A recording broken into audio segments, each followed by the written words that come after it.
코로나19 사태를 지나가고 있어요. 어려운 시기를 지나가고 있습니다. 그리고 이것 때문에 모든 사람들이 사실은 힘들어하고 있어요. 그렇죠? 그러나 참 감사한 것은 이런 코로나19 사태를 지나가면서 사실 우리 모두가 다 여러 가지로 어려웠는데 경제적으로도 어려웠음에도 불구하고 여러분들이 함께 이 헌금에 참여를 해주시고 재헌금을 통해서 우리가 많은 사람들을 도와줄 수 있는 기회를 가졌습니다. 그래서 제일 먼저 우리가 교회에서 먼저 우리 헌금을 하기 전에도 이제 교단을 통해서 또 이제 국내 선교회를 통해서 우리가 하면은 중복이 되고 제대로 잘 도와주지 못했기 때문에 잘 중복되지 않게 진짜 필요한 데가 어디인지를 찾아서 가기 위해서 교단과 그리고 국내 선교회를 통해서 우리가 함께 선제적으로 대구와 경북 지역을 도왔습니다. 얼마나 참 그들이 위로를 받았다고 감사하고 또 새롭게 출발할 수 있는 그러한 그 위로를 주었다는 이야기를 들을 때 얼마나 참 감사한지요. 그리고 두 번째, 그리고 나서 저희가 이 지역에 있는 모든 어려운 교회들과 또 침례교회 어려운 교회들을 우리가 방역기를 사줬습니다. 그래서 교회를 늘 언제나 방역을 할 수 있도록 그래서 교회가 사실은 선제적으로 이 모든 것들을 다 잘 하고 있죠. 뭐 방송에서 우리가 이단들 때문에 오해받는 측면이 있지만은 다 정말 잘하고 있어요. 그래서 교회들이 잘 선제적으로 방역을 잘 할 수 있기 위해서 방역기를 어려운 교회들에게 사주었고요. 그 다음에 그리고 또 한 번 더 우리가 어려운 교회들 국내 선교와 총회를 통해서 이제 도움을 주었습니다. 그런데 많은 반응들도 있었고 그 다음에 편지도 이메일도 문자도 있었는데 또 여러분들이 그 중에 하나를 또 들어보는 것도 좋다고 생각이 되어서 제가 한번 좀 읽어드리도록 하겠습니다. 저에게 온 감사의 편지를 오늘 저희 교회가 누렸던 귀한 은혜를 나누며 감사의 인사를 전하고 싶어 글을 올립니다. 코로나로 인해 지난달 월세를 내지 못하고 월세 부족분이 채워지기를 기도하고 있었는데 어제 오후 걸려온 한 통에 전화해서 모든 부분이 완벽하게 해결되었습니다. 후원해 주신 금액이 정확히 기다리던 부족한 금액이었고 막혔던 숨통이 터지는 기분이었습니다. 하나님의 빈틈없이 일하심에 감사하고 어려운 시기에 부족한 저희 교회를 기억해 주시고 사랑을 베풀어 주신 목사님과 성광교회에 감사드립니다. 어떤 어려움에도 굴하지 않고 열심히 복음을 위해 뒤따라 가겠습니다. 뭐 굉장히 많은데 다 소개를 할 수는 없고요. 이런 편지들을 받았고 그래서 여러분들에게 또 전해주는 것이 좋겠다 생각해서 하나만 제가 여러분들에게 읽어드렸습니다. 다 비슷한 내용들이에요. 우리가 다 어렵지만 더 어려운 사람들을 생각할 수 있고 또 함께 우리가 할 수 있다는 것, 이것이 또 우리에게 하나님께서 주시는 은혜라고 생각이 되어집니다. 하나님께서 이 모든 것들을 통해서 우리가 알지 못하는 그곳에도 하나님의 스토리를 또 우리의 삶 속에서 하나님의 드라마를 만들어 가실 줄 믿습니다. 자, 오늘은 부활절인데요, 믿지 않는 사람들, 교회 다니지 않는 사람들이, 신앙생활하지 않는 사람들이 이해하지 못하고 오해하는 단어 두 개가 있다고 한다면 창조와 부활이라고 생각이 되어집니다. 창조와 부활. 여러분, 창조가 없으면 인간의 기원을 얘기할 수 없어요. 부활이 없으면 존재의 의미와 그리고 목적을 우리가 알 수가 없습니다. 자, 그런데 보세요. 과학에서는요, 물론 과학이 다는 아니죠. 과학이 다는 아니고 진화론을 얘기합니다. 왜 진화론을 얘기할까요? 하나님 없이 어떻게 지구가 생겼고 인간이 생겼는가를 하려니까 진화론밖에 없는 거예요. 그것은 여러분이 다시 한번, 아직도 그것은 정설이 아니라는 것, 근데 가설이지만 가르칠 게 없어서 가르치는 거죠. 큰 이야기로 드린다면 진화론. 여러분, 과학의 대전제는 이것입니다. 원인 없는 결과는 없다는 거예요. 이것이 과학의 대전제예요. 그렇죠? 원인 없는 결과는 없어요. 그런데 원인 없는 인간, 원인 없는 지구, 우주를 얘기해요. 그래서 빅뱅을 얘기하지만 사실은요, 빅뱅은 또 뭘로부터 왔습니까? 여러분, 그 모든 것들, 그 원인을 이야기하지 못하는 상태에서 얘기하려니까 그것은 항상 불완전한 얘기가 되는 거죠. 여러분, 우리가 우주를 얘기할 때도 우주가요, 굉장히 여러분이 과학자들이 뭘 발견해서 굉장히 잘하는 것 같죠? 대부분이 가설이라는 거 아십니까? 예를 들자면 얼마 전에 여러분들이 고등학교 때, 중고등학교 다닐 때 학창시절에 배웠던 9개의 태양계 행성이 있어요. 근데 몇 년 전에 그 태양계 행성 중에서 명왕성이 빠진 거 아시죠? 이제는 교과서에서 행성 중에 명왕성이 빠져. 우리는 배울 때 그렇게 배웠는데요. 그렇죠? 왜 그런가요? 얼마 전에 빠진 거예요? 다시 또 조사를 하다 보니까 크기가 큰 줄 알았는데 이게 달보다 작은 거예요, 명왕성의 크기가. 그리고 이게 태양계의 행성은 뭐야? 태양을 중심으로 해서 공전하는 거잖아요. 그렇죠? 동그랗게 공전하는데 이게 보니까요, 그 공전하는 것이 동그랗게 지구와 뭐 수성과 토성과 이런 거와 다르게 삐다닥하게 돌아다니는 거예요, 이게. 그러니까는 태양만의 영향을 받는 것이 아닌 거예요. 그냥 태양계가 아니라는 거죠. 그렇죠? 그래서 명왕성에 빠졌어요. 그렇게 우리가 교과서에서 배웠는데, 달달달달 외웠는데요. 역사도 마찬가지죠. 그렇죠? 이념적으로 어떤 이념을 가진 사람이 그걸 집필했냐에 따라서 역사의 이야기가 달라져요. 완전히 달라집니다. 그렇죠? 교과서는 절대 진리가 아니에요. 우리 학생들도 오늘 예배를 드리고 있는데 교과서는 진리가 아니라는 거, 그냥 보편적인 사람들이 그냥 가설을 포함해서 이런 것들을 우리가 배우고 있다는 걸 알아야 돼요. 자, 태양계를요, 우리가 태양계도 모르는데요, 여러분 은하계를 알겠습니까? 은하계를 아는 것은 몰라요. 여러분, 태양계의 명왕성의 행성이라는 거 이제 뭐 아니다 기다 이게 나는데요, 여러분 태양계에 비하면은 우리가 사는 은하계를 우리 은하계라고 하죠. 우리 은하계가 태양계 몇 배일까요? 우리 은하계 안에 태양계가 있는데요, 무려 250조 배입니다. 상상이 안 되는 거죠. 그렇죠? 자, 그 우리 은하계가 태양계의 250조예요. 자, 그런데 보세요. 그 태양계, 은하계에, 우리 은하계에 1천억 개의 별이 있다고 해요. 그런데 그런 은하계가 또 몇 개 있을까요? 1천억 개가 있다고 얘기를 합니다. 은하계 하나에 그 안에 태양계도 있는 거죠. 별이 1천억 개가 있는데 상상이 안 되죠. 그렇죠? 그런데 그만한 은하계가 또 1천억 개가 있다는 거죠. 그 다음은 또 뭘까요? 우리는 상상이 안 되는 거예요. 자, 그렇다면 지구가 얼마나 할까를 한번 상상해 보시겠습니까? 제가 비유를 한번 들어버릴게요. 여러분, 지구가 크기가 얼마나 될까요? 태양계를 중심으로 합시다. 태양계만 그냥 뭐 우리 은하계 빼고, 우리 은하계 같은 게 또 1천억 개가 있는데 그거 빼고 그냥 태양계 안에서 지구가 얼마나 할까를 여러분이 생각해 보면요, 따져봤어요. 과학자들이 한 얘기를 제가 이야기합니다. 태양계 전체를 지금 우리가 지구를 덮고 있는 바다에 비유를 한다면, 바다의 크기가 지금 예를 들어서 그렇게 이제 가정을 하는 거예요. 태양계의 크기라고 얘기를 하면은, 그러면 지구는 그 안에서 얼마나 할까? 우리가 코로나 바이러스로 인해서 힘들어하고 있어요. 눈에 보이지 않습니다, 그게. 그래서 우리가요, 코로나 바이러스는요, 사실 뭐 KF94 그런 거 얘기하는데요, 그거 뚫고 들어오는 거예요, 사실은요. 그보다 그 구멍보다 훨씬 더 작거든요, 그것이. 어쨌든 그 지구에 있는 바다 정도라고 태양계를 생각한다면 그 안에 지구는 그 코로나 바이러스 하나만 하다는 거예요. 이해가 되시나요? 내가 아니라 지구가 그렇다는 거예요. 우리나라가 그게 아니라 지구가 그렇다는 거예요. 근데 뭘 다 아는 것처럼 얘기를 해요. 참 하나님의 눈으로 볼 때는 우스운 거죠. 다 아는 거죠. 그렇지? 여러분, 진화론이요, 앞서 얘기한 대로 원인 없는 결과가 있다는 것은 비과학적인 거예요. 근데 그걸 과학이 얘기를 해요. 그렇죠? 자, 그런데 보세요.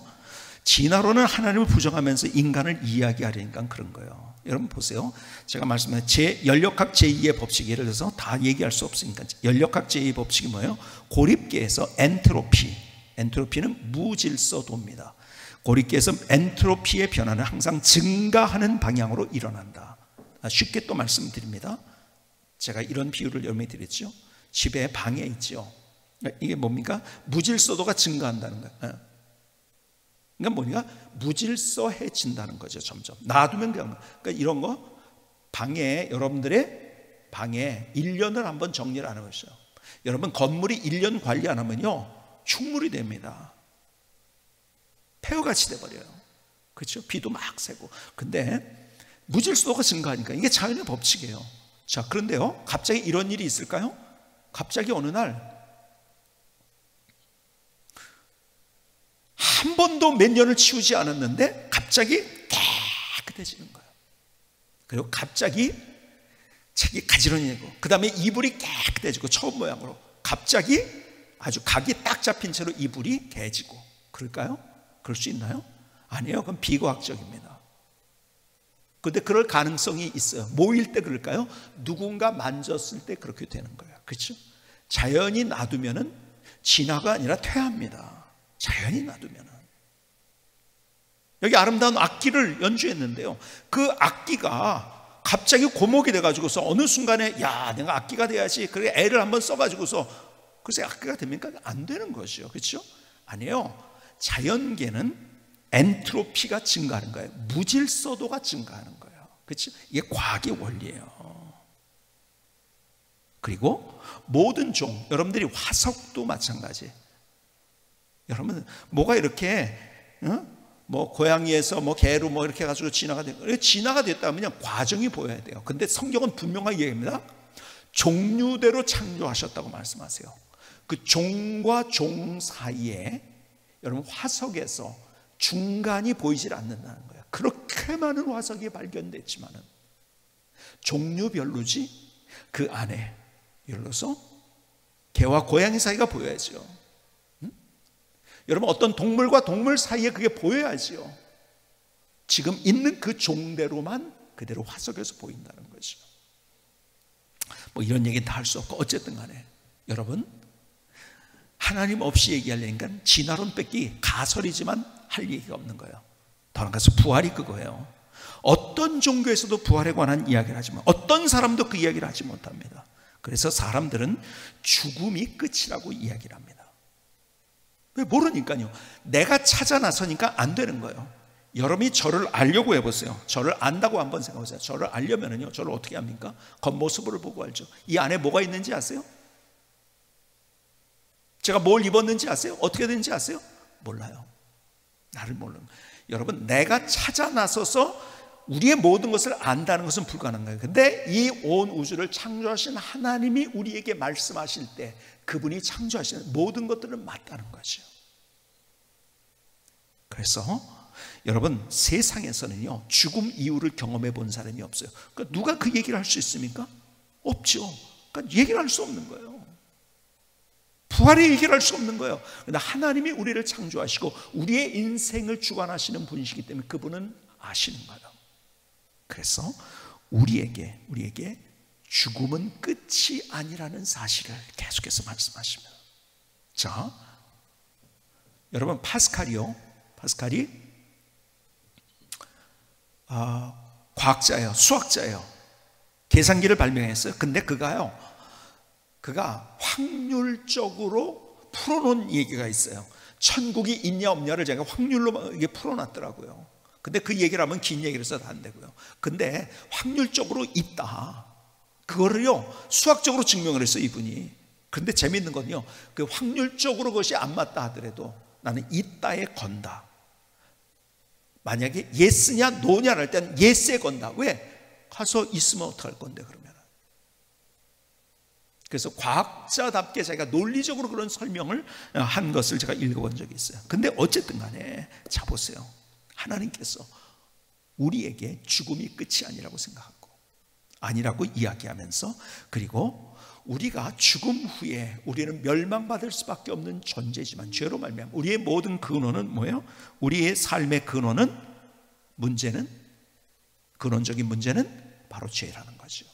근데 예수 그리스도의 십자가로 우리의 모든 죄를 사하셨을 뿐만 아니라 죄 없고 흠 없으신 그분께서 대속제물이 되셨을 뿐만 아니라 그분이 죽었다고 한다면요, 죽은 상태로 있다고 한다면 그분은 우리의 구세주가 될 수 없었어요. 그분이 살아나셔서 우리의 부활의 소망을 우리에게 주신 거예요. 그래서요, 초대교회 메시지는, 강력한 메시지는 뭔지 아세요? 초대교회 강력한 메시지는 예수님 부활하셨다는 거예요.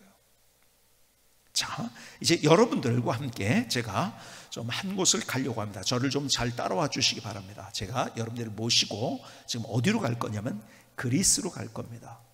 그리스에 어디로 가냐면 아테네로 갈 겁니다. 아테네에 언제 상황으로 갈 거냐면 지금부터 약 1980년 전으로 갈 거예요. 자, 1980년 전에 그리스의 아테네, 성경에서는 거기를 아덴이라고 얘기를 하고 있어요. 아덴에서 어떤 일이 일어났는지.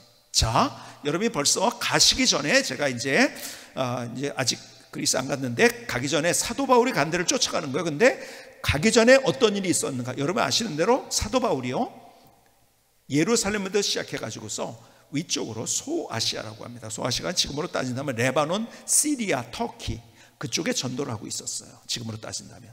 근데 뭐가 어떤 환상을 보죠? 그가 마게도니아 환상을 봅니다. 우리를 도와달라는.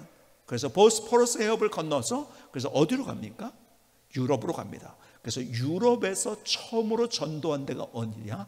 빌립보란 곳이에요. 여러분, 빌립보에 가기 전까지는요, 그 소아시아에서는 가는 데마다 디아스포라, 흩어진 유대인들이 있어가지고 유대인 회당에서 전도를 했어요. 근데 처음으로 거기에 가가지고 그 빌립보에서는요, 회당이 없으니까 강가로 갔어요. 거기서 누구를 만나느냐?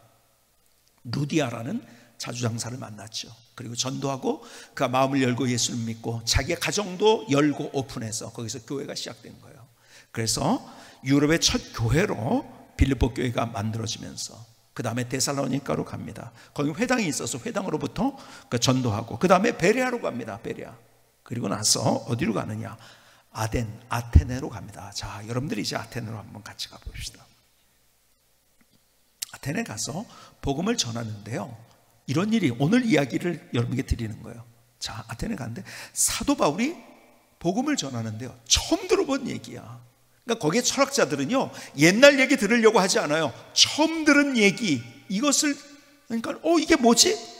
그리고 이런 거예요. 사도 바울을 어디로 오게 했냐면 아레오바고라는 곳에 오게 했어요. 아레오바고가 어디인가? 거기는 법정이에요. 거기서 재판이 열리는 곳이고 그리고 토론이 벌어지는 장소예요. 지금 이 성지순례를 가보신 분은, 그리스에 가보시면 아테네에 가서 그 장소를 봅니다. 거기 아레오바고, 거기로 데리고 온 거예요. 그리고서 사도 바울의 말을 듣고 싶어 한 거예요. 그리고 오늘 본문에 어떤 내용이 있느냐, 거기에 가서 아레오바고에서 설교한 내용이 적혀져요. 무슨 설교를 했을까요? 여기에서 사도행전 17장 16절로 18절 보면서 한번 다시 보십시다. 바울이 아덴에서 그를 기다리다가 그 성에서 우상이 가득한 것을 보고 마음에 격분하여 회당에서는 유대인과 건견한 사람들과 또 장터에서 날마다 만나는 사람들과 변론하니 어떤 에피쿠로스와 스토아 철학자들도 바울과 쟁론할세. 어떤 사람은 이르되 이 말쟁이가 무슨 말을 하고자 하느냐고, 어떤 사람이 이르되 이방 신들을 전하는 사람인가 보다 하니 이는 바울이 예수와 부활을 전하기 때문이라. 이렇게 되면서요, 에피쿠로스 또 스토아 철학자들이요, 야, 한번 아레오바고에 가서 우리 한번 토론해보자. 그래서 데리고 온 거예요. 그 다음 사건이 바로 그거죠. 자, 여기서 여러분 이걸 알아야 돼요. 그렇다면요, 에피쿠로스는 뭐고 스토아는 뭔가? 여러분들이 이것을 철학 시간에 배웠고 역사 시간에도 배웠을 거예요. 에피쿠로스 학파는요, 우리가 흔히 얘기할 때 한국말로는요, 쾌락주의자들이라고 얘기를 합니다. 쾌락주의자. 그러니까 이 쾌락이라는 것은 어떤 육체적인 쾌락을 얘기하는 것이 아니고 정신적인 쾌락을 얘기하는 거죠. 근데요, 이 사람들의 대전제는 빵과 물만 있으면 신도, 하나님도 부럽지 않다는 거예요. 그러니까 그들이 얘기하는 건 필수적인 욕망만 추구하니까, 그러니까 먹을 거, 아주 내가 살기 위해서 필수적인 욕망만 추구하자는 거죠. 그렇게 되면 고통이 없는 상태에 들어갈 수 있고 그것을 아타락시아라고 부릅니다. 아타락시아. 그러면서 그들이 뭐라고 얘기하냐면 세상의 모든 것들은, 우리가 보이는 모든 것들은 원자들의 집합일 뿐이다, 이렇게 얘기합니다. 그러니까 사람도 뭐냐? 그냥 원자의 집합이에요. 그러니까 죽는다는 것이 무엇이냐? 그들이 하는 얘기예요. 에피쿠로스 학파들이 하는 얘기. 죽는다는 것이 뭐냐? 그 원자가 흩어지는 거예요. 그러니까 더 이상 죽음이라는 것이 두려운 것이 아니다. 뭐 흩어지는 건데 뭐 그냥. 여러분, 사람들이 가지고 있는 가장 큰 두려움 가운데 하나가, 최고의 두려움은 죽음에 대한 두려움이에요. 끝이라고 생각합니다.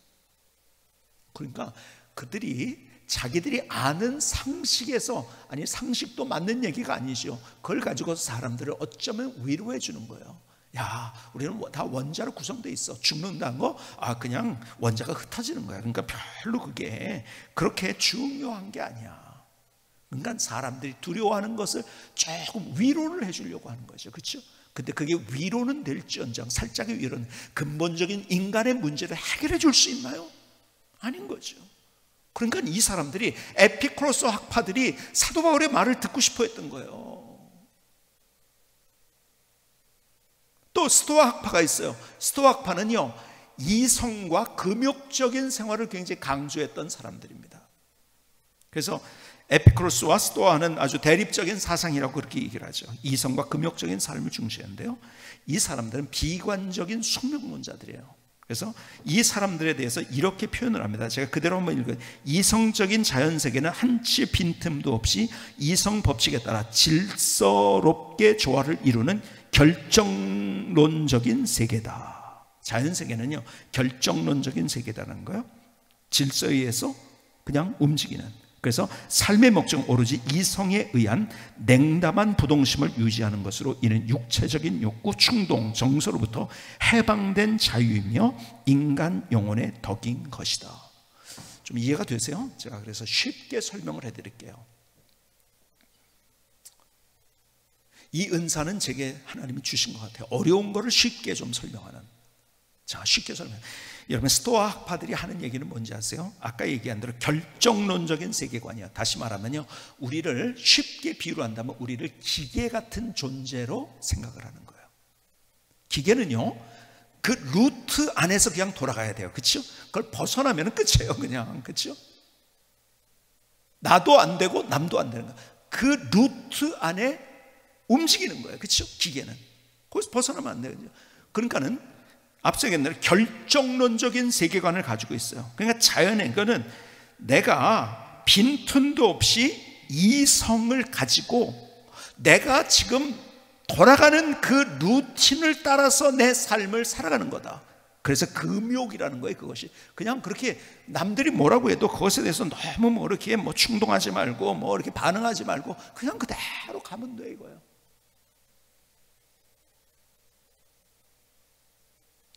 여러분, 하나님 밖에서는요, 우리의 인생을 이렇게밖에 설명할 수 없는 거예요. 사실은 에피쿠로스와 스토아 학파들이 그렇게 얘기하는 것처럼 그 이상 얘기를 못합니다. 답답하죠?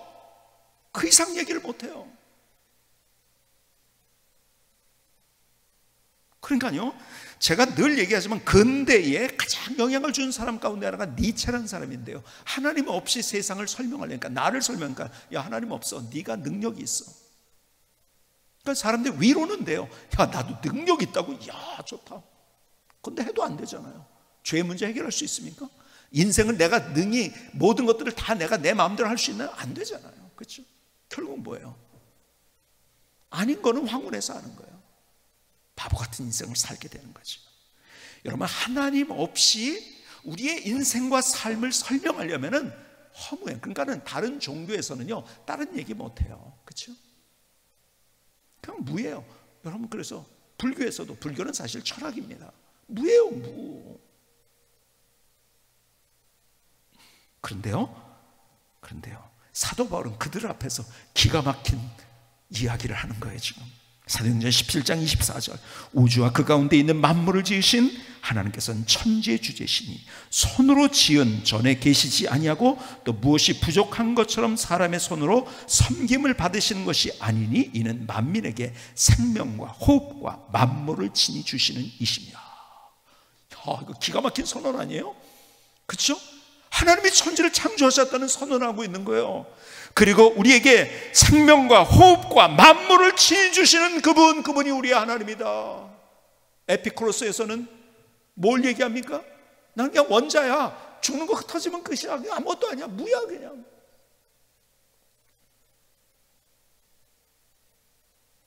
스토아에서 뭘 얘기합니까? 운명적인 기계론을 가지고서 거기에서 네가 벗어나면 안 돼. 불행해지는 거야. 그걸로 끝이에요, 그냥. 근데 하나님이 천지를 창조하시고 만민에게 생명과 호흡과 만물을 주시는 하나님이시다. 그리고 그는 오늘 본문에 있는 이야기, 그들이 왜 또 놀라는지 아십니까? 부활에 관한 이야기라니까요. 그러니까 지금 그 아레오바고에서 그냥 인간적인 노력으로 알 수 있는 것들 가지고 자기들 마음대로 막 떠들던 그런 것들이 있었는데, 사도 바울이요 마치 천둥과 같은 소리를 하고 있는 거예요. 하나님이 천지를 창조하셨어. 주님이 부활하셨어. 그래서 오늘 본문에 있는 대로 아레오바고의 관리 중에서 디오누시오와 그리고 사람들이 믿기 시작했어요. 그리고 로마가, 그리고 유럽이 변화되기 시작합니다. 어떻게 됐습니까? 여러분, 역사학자인 아놀드 토인비가 이렇게 얘기를 했어요. 사도 바울에 대해서 이렇게 얘기를 합니다.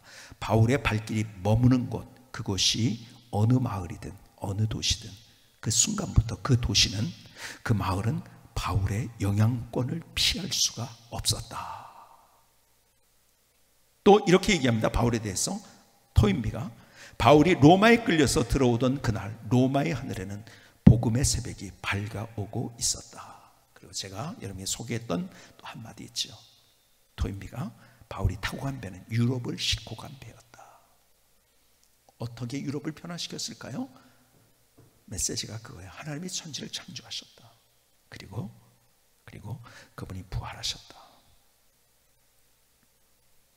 여러분, 초대교회가 역동적으로 막 그렇게 위협하고 죽이고 감옥에 갇히고, 여러분 초대교회 교인들이 얼마나 순환을 많이 당했는지 아세요? 그냥 막 무슨 일이 있으면 기독교인들에게 뭐든지 뒤집어 씌우는 거예요. 전염병이 돌아도 기독교인 때문에. 로마에 불이 났는데요, 여러분 아시는 역사 속에서 그 얘기 많이 들으셨잖아요. 그렇죠? 네로는요 기독교인이 불질렀다. 야, 참 그래서 너무너무. 근데요, 그래서 박해하는 것에 아랑곳하지 않은 거예요. 왜 그런지 아세요? 그들에게 부활이 있기 때문에, 죽음 이유가 있기 때문에. 다르지요. 그래서 사도행전 4장 33절에 이렇게 얘기해요. 사도들이 큰 권능으로 주 예수의 부활을 증언하니 무리가 큰 은혜를 받아. 여러분, 그들의 메시지는 부활의 메시지였었어요. 베드로전서 1장 3절을 볼까요?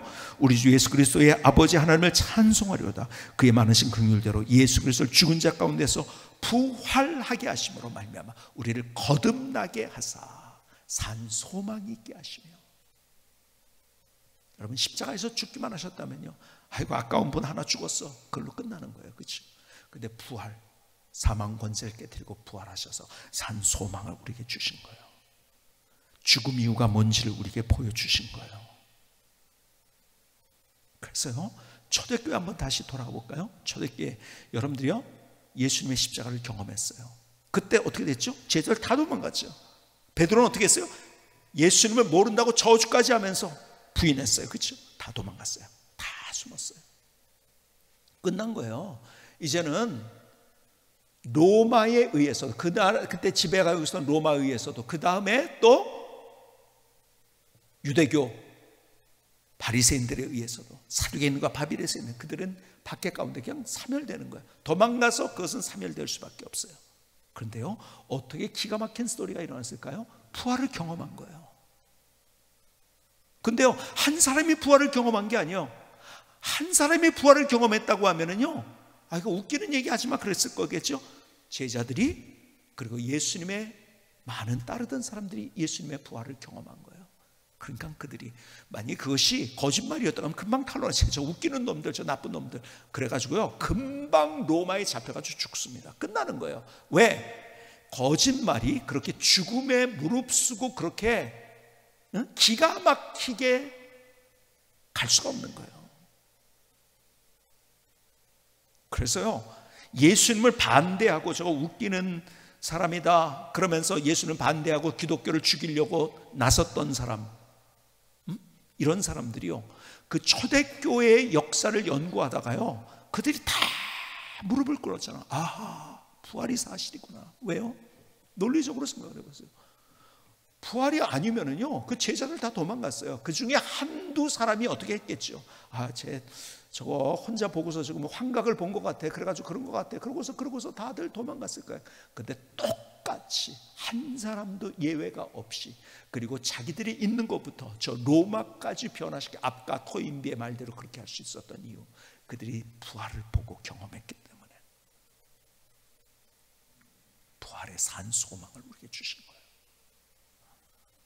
여러분, 예수님이 누구신지 아세요? 예수님이 요한복음 11장 25절에 보니까 이렇게 말씀하십니다. 예수께서 이르시되, 주님이 말씀하신 거예요. 나는 부활이요 생명이, 나를 믿는 자는 죽어도 뭐라고요? 살겠고. 부활이고 생명이래요. 죽어도 살겠대요. 26절, 무릇 살아서 나를 믿는 자는 영원히 죽지 아니하리라. 이 선언, 주님이 이 말씀하시잖아요. 내가 길이요 진리요 생명이라고 말씀하시잖아요. 여러분, 다른 공자, 맹자, 소크라테스, 붓다 이런 사람들은요, 가르치는 사람이 됐을지 몰라요. 조금 다른 사람보다 조금 더 이렇게 뭐라 그럴까요? 좋은 일을 더 했을지 몰라요. 근데 이런 선언은 못했어요.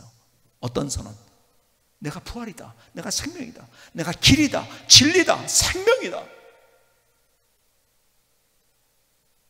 내가 부활이고 생명이니까 나를 믿는 자는 죽어도 산다. 여러분, 이 말씀 앞에 두 가지로 갈려지는 거예요. 예수님이 이거 저거 웃기는 거짓말하고 있네? 조금 심하게 얘기하면 아이고 저분 사기꾼이네, 그 말도 안 되는 소리를 해? 그렇게 얘기할 수 있어요. 그렇죠? 근데 그분의 삶, 그분의 흔적, 그리고 그분의 영향력, 이걸 모든 것들을 볼 때, 이게 논리적인 얘기하는 거예요. 저를 잘 따라오셔야 돼요. 그 모든 것들을 볼 때 그분은 진실을 얘기한 분이었어요. 그렇죠? 삶과 말이 틀려질 수는 없는 거죠. 그렇죠? 그분의 삶, 그분의 능력, 그리고 그분의 인격, 그리고 그분의 영향력을 볼 때 그분은 진실을 얘기하는 분이에요. 두 가지 수성도예요. 아, 거짓말이구나, 아니면은 진실이구나. 두 가지 중에 우리는 선택하는 거예요. 그렇죠? 두 가지 외에는 없는 거예요. 중간은 없습니다. 주님만이 그 선언을 우리에게 해주신 거예요. 주님만이. 그래서 부활은 영생이에요. 우리가 다른 철학이 얘기해 주지 못하는 이야기를 하나님이 우리에게 주시는 거예요. 우리는 막힌 길 다음이 안 보여요. 그러나 하나님은 보시는 분이라는 거예요. 그래서 우리에게 말씀하시는 거예요. 죽음이 끝이 아니라고, 천국이라고. 예수 그리스도 안에서의 죽음은 천국이라고. 죽음은 영생입니다. 그러기에 부활은 영생이에요. 부활은 그래서 능력인 거예요. 부활은 인생의 의미를 가져다 줍니다. 여러분, 진화론도 에피쿠로스도 스토아도 인생의 의미 절대 가져다 줍니다. 왜? 문대요 뭐. 기계인데요. 우리는 인생이 무슨 의미가 있어요? 정확하게 판단하면 그 철학들은 우리에게 인생의 의미를 가져다 줄 수 없어요. 그러나 우리에게 인생의 의미가 뭔지를 가르쳐 주시는 분, 그분이 우리의 주님이세요. 우리를 포기하지 않게 만드세요. 부활은 우리에게 새로운 희망을 주시는 거예요. 잠언 24장 16절은 우리에게 이렇게 말씀합니다. 대저 의인은 7번 넘어질지라도 다시 일어나며 악인은 재앙으로 말미암아 엎드려지느니라. 여러분, 의인과 악인을 대조합니다. 뭐죠? 의인이 뭐예요? 완벽한 사람이 아니에요. 하나님 믿는 사람이에요. 악인은 누군지 아세요? 하나님 안 믿는 사람이에요. 뭐 저 사람 더 열심히 잘 사는 것 같은데. 잘 보세요. 여러분, 오늘 이 자리에도 친구 집에 놀러 왔다가 예배를 드리신 분들이 계세요. 잘 들어보시기 바랍니다. 부모에게 뭐가 제일 두려울까요? 여러분, 부모님을 때로 우리가 속일 수도 있어요. 거짓말할 수도 있어요. 그리고 내가 부모님을 잘 효도하지 못해도 할 때도 많이 있고요. 내 마음대로 하고 부모님에 대해서 이상한 나쁜 마음을 가질 때도 있고, 그렇지만요, 그것보다 진짜 불효가 뭔지 아세요? 진짜 불효, 부모님을 부정하는 거예요.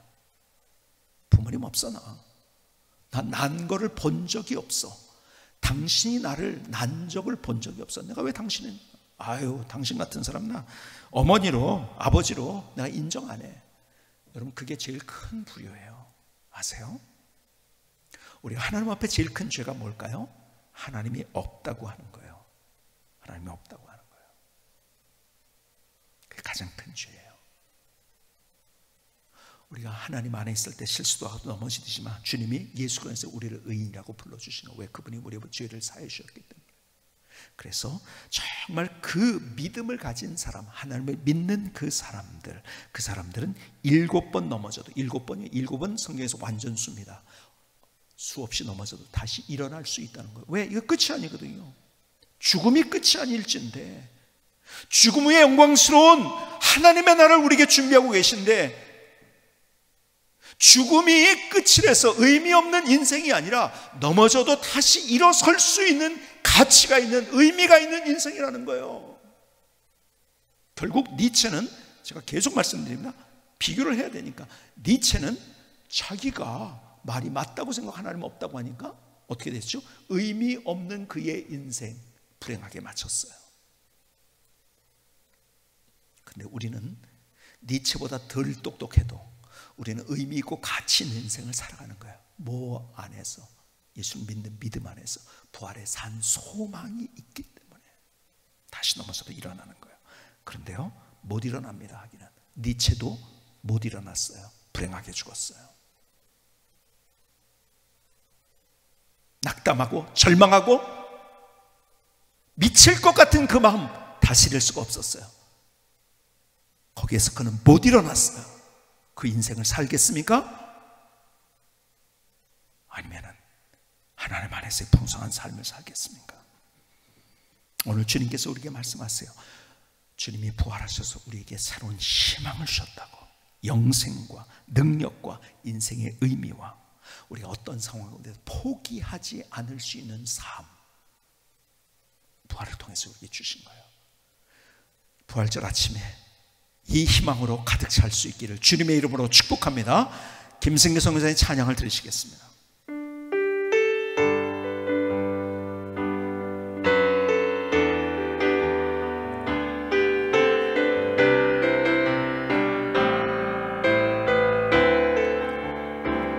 우리 예수님 죽음의 권세를 이기고 부활하셨네. 우리 예수님 찬양 드립니다. 부활의 주님을 경배합니다. 부활은 생명, 부활은 희망, 부활은 능력, 부활은 믿음, 우리를 거듭나게 산 소망으로 다른 사람을 살리고 부활시키는 인생으로 바울의 인생처럼 두려움이 없는 인생, 부활을 마음과 삶으로 선포합니다. 우리 예수님 죽음의 권세를 이기고 부활하셨네. 우리 예수님 찬양 드립니다. 부활의 주님을 경배합니다. 부활은 생명, 부활은 희망, 부활은 능력, 부활은 믿음, 우리를 거듭나게 산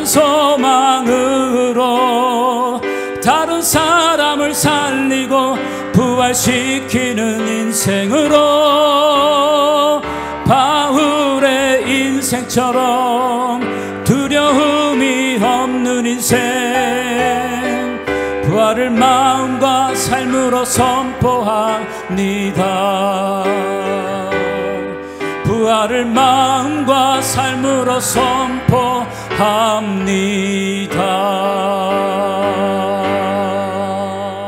아멘. 하나님, 주님 앞에 드린 나의 고백, 나의 결단, 나를 받아주시 하나님 감사합니다.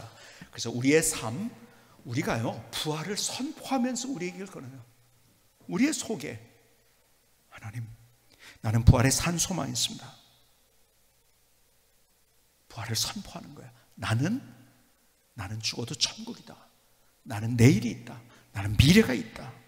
여러분, 우리가 천국의 소망을 가지면은요, 이 땅에서도 절대 희망을 잃어버릴 수가 없어요. 왜요? 우리는요, 아무리 안 돼도 최소한 우리가 천국을 가요. 그것과 이 땅에서 무엇을 비교할 수 있겠습니까? 그러니까 아무것도 아닌 거예요. 그러니까 우리가 능히 이길 수가 있는 거죠. 그러니까 부활의 능력을 우리가 선포하면서 우리의 삶을 살아가는 거예요. 자, 그런데 보세요. 오늘 결론적인 얘기를 하나를 드립니다. 주님이 살아나셨어요. 왜 살아나셨는지 아세요? 우리를 살리시기 위해서. 그분이 부활하신 이유는 우리를 다시 살리시기 위해서 부활하신 거예요. 그렇죠? 우린 죽었던, 하나님 관계가 깨졌기 때문에 우린 죽었다고 성경 표현했죠. 우리를 다시 살리시기 위해서.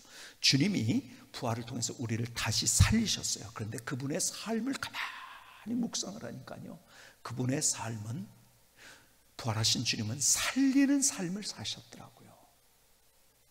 다른 사람이 죽이려고 할 때 예수님은 살리셨어요. 자, 가늠한 여인의 이야기를 한번 생각해 보실까요? 사람들이 돌을 들고 죽여야 된다고 했어요. 그런데 주님께서 이렇게 말씀하세요. 죄 없는 자가 돌로 치라고. 주님은 사람들이 죽이려는 그 사람을 살려주셨어요. 죽어가고 있던 수많은 사람들을 살려줬어요. 사마리아 성에 그 여인을 살려줬어요. 사람들에게 손가락질 당하고 사람들에게 사람 취급을 받지 못하는 사람들을 일으켜주셨어요. 살려주셨어요. 부활의 주님이 보니까 이 땅에서 그분의 사역은 살리는 사역이었더라고요. 그렇다면 우리는 어떤 삶을 살아요? 예수님의 제자로서 예수님과 같이 우리는 살리는 삶을 살아야 돼요. 자꾸 이 시대는 자꾸 죽입니다.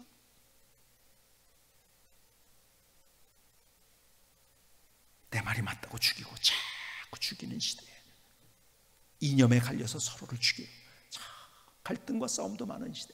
아니, 이제 우리가 우리의 삶을 어떻게 생각해? 내가 다른 사람의 삶을 부활시키고 살려내는 인생을 살아야 되는 거예요. 주님이 그렇게 사셨던 것처럼. 저는 목회를 하면서 시작하면서 하나님 앞에 기도했던 것 가운데 하나가, 하나님, 사람들을 살리는 목회를 하게 해주십시오. 목회 초창기에 그랬어.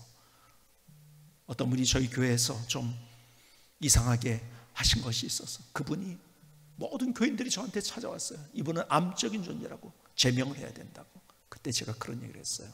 절대로 제가 목회하는 동안에는 제명 안 됩니다. 사람을 죽이면 안 돼요. 우리는 사람을 살리는 일에 하나님 앞에 사용돼야 돼요.